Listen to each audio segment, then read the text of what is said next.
Hi, good day to everyone. This is Dish Isaiah Abad fulfilling my project in practical research. I'm here to interview from my local neighbors about their experiences and realizations of COVID. What are the positive and negative effects of COVID-19 in your lives? COVID-19 pandemic affect me in a positive way by giving me such realization. Life realization that taught me what is the true meaning of life. By giving so much time to your family, by prioritizing your health nowadays, and by putting all your faith to God that this pandemic shall be done. Otherwise, pandemic has disadvantages or what we call negative impact as it affects everyone because of it. There were people who were at risk of falling into extreme poverty that for me it is the biggest impact that this pandemic has made. It also affects our education, work, everyday activities and especially our health. How did you overcome these challenges? I always overcome all of my life challenges by praying. Prayer is the best weapon at all. As we face our unseen enemy, I encourage everyone to pray always and keeping our faith to God. What have you realized when this pandemic came? Pandemic has taught me so much realization. Life realization that I know I could bring throughout my entire life and could teach everyone also. First, I realized we should prioritize our health. We should cherish our moments with the family and also we should be more optimistic after all as we face this challenge.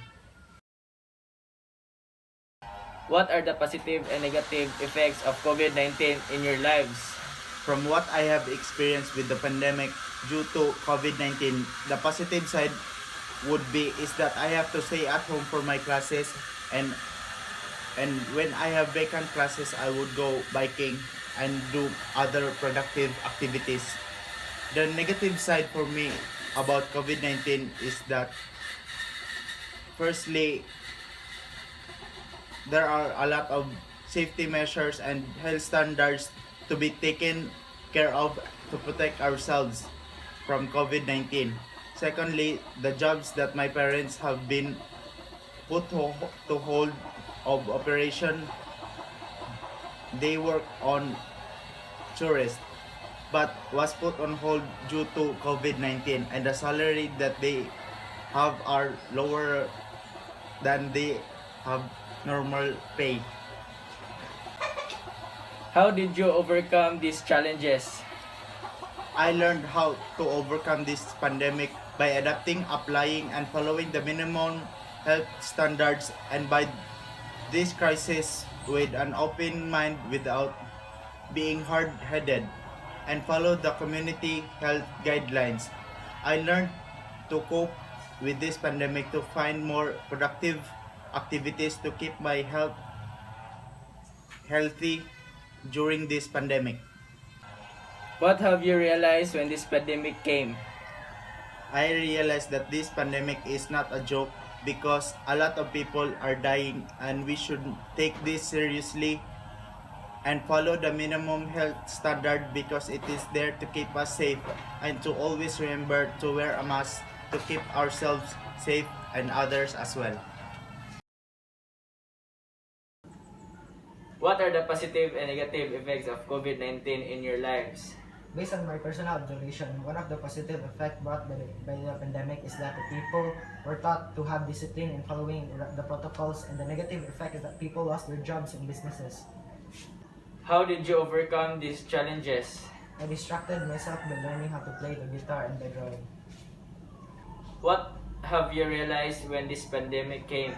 The one thing I realized from this pandemic is that I can do a lot of things that don't require physical interaction so that I can avoid the risk of contracting the virus and by spreading it.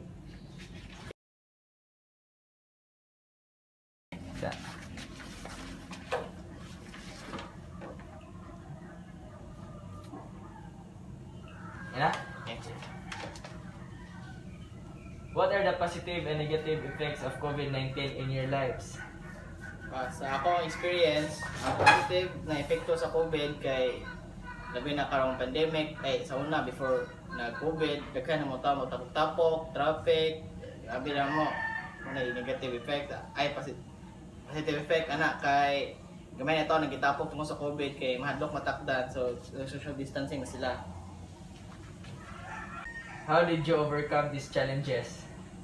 Pag overcome na ko ni instead of mag-blame sa gobyerno mano na nagtatakda ng Pilipinas sa COVID, ito pagi para sa kagalingon like for example, eskwela ko online para di na may face to face kintahay then wala naman na karon kay COVID man, eskwela na ako online kay para padayon ko eskwela. What have you realized when this pandemic came? Na-realize na ako na temporary dili tanan. Di kani COVID, mulabay ra gyud ni. Dapat optimistic ta kapunay. What are the positive and negative effects of COVID-19 in your lives? For me, the positive effects of COVID-19 in my life is particularly in myself, that improves my faith in God, and it gives me a chance to have time for family bonding. And while the negative effect is that it changed everything and affects in terms of economic, social, or educational aspects of my life. How did you overcome these challenges? I overcome these challenges by accepting the facts and maintain positivity that everything will back to normal. What have you realized when this pandemic came? I realized that through this pandemic, we are all reminded by God to come to Him, and I think it is challenged to lessen our bad habits, and also it made me realize that the essence of life. Pandemic has taught me so many realizations, so many life realizations that I know I could carry with me for the rest of my life and teach everyone else. First, I realized that we should prioritize our health, cherish our family moments, and be more optimistic in the face of this challenge. I understood that this pandemic is not a joke because so many people are dying, and that we should take it seriously and adhere to the minimum health standards since they are in place to keep us safe, and that we should always remember to wear a mask to protect ourselves and others.